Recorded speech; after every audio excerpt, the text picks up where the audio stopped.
ከተማችን ላይ በርካታ ሰው ተኮር የሆኑ ስራዎችን በመስራት እንደናንተ ለዘመናት በማይመች ሁኔታ ውስጥ እንዲሁም መኖሪያ ቤት እጥረት በከፍተኛ ሁኔታ ጫና ሲፈጥርባችሁ ቆይቶ ለኖራችሁት በመድረስ በኩል ብዙ ርቀት ሄደናል። እስካሁን ድረስ ከ40,300 በላይ የከተማችንን ነዋሪዎች በእንደዚህ አይነት ፕሮግራም ተጠቃሚ ማድረግ ችለናል። ዛሬ ደግሞ እናንተን ደርሷችኋል ማለት ነው።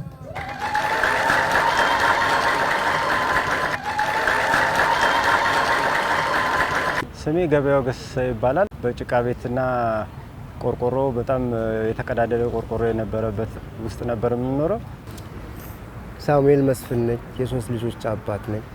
ወድቀን ነበር ሜዳ ላይ ማንንም ችግራችን አላየም ነበር። ነቢል ሀኒባል እባላለሁ። አላህ ይስጥልኝ። ሁሉንም እድሜና ጤና እመኛለሁ። አመሰግናለሁ። እኔ አስር አለቃ ተረፈ ተስፋ ይባላል። በጣም ካንተባችን እድሜና ጤና ስጣት። የደሃ እናት ነች። እግዚአብሔር እድሜና ጤና ስጣት ማለት ፈልጋለሁ። ስሜ ፍቅርታ ይባላል። የሶስት ልጆች እናት ነኝ።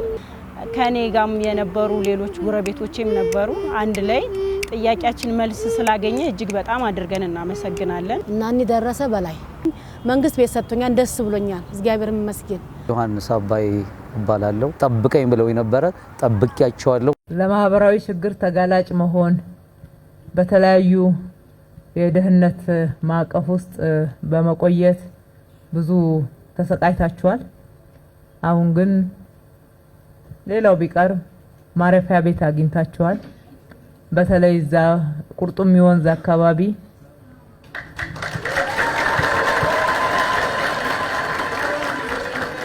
በዛ ስፍራ ላይ የምትኖሩትን ኑሮ በአይናችን ያየነው።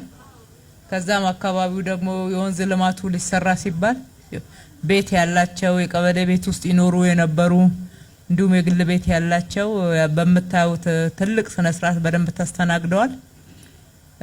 በጥገኝነት እንዲሁም ምንም አይነት መጠጊያ ሳይኖራችሁ የቆያችሁትና ረጅም ዘመን በእንደዛ አይነት የማይመች ለማሰብም በሚከብድ ሁኔታ ውስጥ የኖራችሁ የከተማችን ነዋሪዎች እናንተም የኛ ከተማ ነዋሪዎች ናቸው።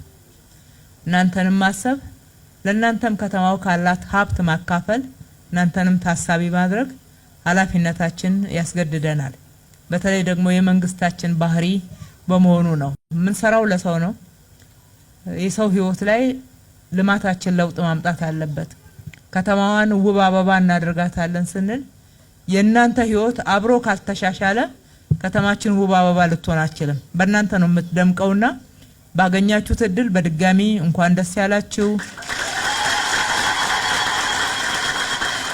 በተለየ ሁኔታ እጣ ውስጥ ደግሞ ሳናስገባቸው እዚህ ያያችኋቸው በጣም ለአካል ጉዳት ለተለያየ ማህበራዊ ችግር ጫና የደረሰባቸው የእናንተው ቤተሰብ የእናንተው ወገን ናቸውና እነሱን ለአካላቸው ምቹ የሆነ ቤት በልዩ ሁኔታ መበደብ ግዴታ ነበረ።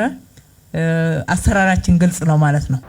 ወረዳ 9 ነበር የምኖረው። ቃላቸውን ያላጠፉት ክብርት አዳነች አቤቤ ጠበቁን ባሉት መሰረት ዛሬ ፍስሐ አድርገውልናል።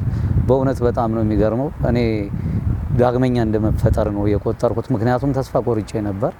ግን ባልታሰበ መልኩ የዛሬን ቀን እንዴት ብዬን መግለጽ እንደምችል ባላቀም እድሜና ጤና ይስጥልን። ወረዳ 5 ነዋሪ ነበርኩኝ እና በሶስተኛ ወገን የተነሳ ስም ባለማዘዋወር የተነሳ የቤት እጥረት ቤት አጥቼ ነበር። በመስጊድ ውስጥ እየኖርኩ ነበር። ዛሬ ክብር ከንቲባ የኔን ሁኔታ አይተው የቤት እድለኛ አድርገውኛል። እኔ የምኖረው ወረዳ 9 ነበረ እና መከላከያ ልጅ ሞቶብኝ ለሀገሩ ተሰውቶብኝ የሚረዳኝ እሱ ነበረ። አሁን ደግሞ እሱን በጣም መንግስት ተደገድፎኝ መንግስት ቤት ሰጥቶኛል። ደስ ብሎኛል። እግዚአብሔር ይመስገን።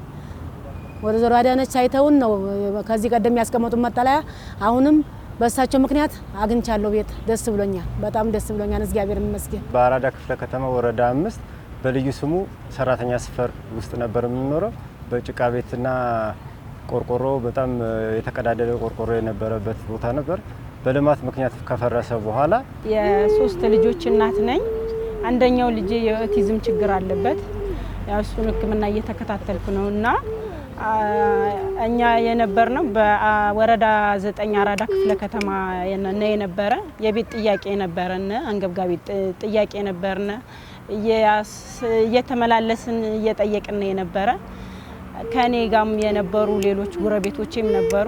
አንድ ላይ ጥያቄያችን መልስ ስላገኘ እጅግ በጣም አድርገን እናመሰግናለን። ደስ የሚለው ነገር ካዛውንቱ፣ ከወጣቱ፣ ከሽማግሌው፣ ካሮጊቱ ያማከለ በቃ ይሄ ፍትሃዊ የሆነ አሰጣጥ ነው። የቤት አሰጣጡም ደሞም ሲሰጥ ፍትሃዊነቱ በዲጂታል ነው።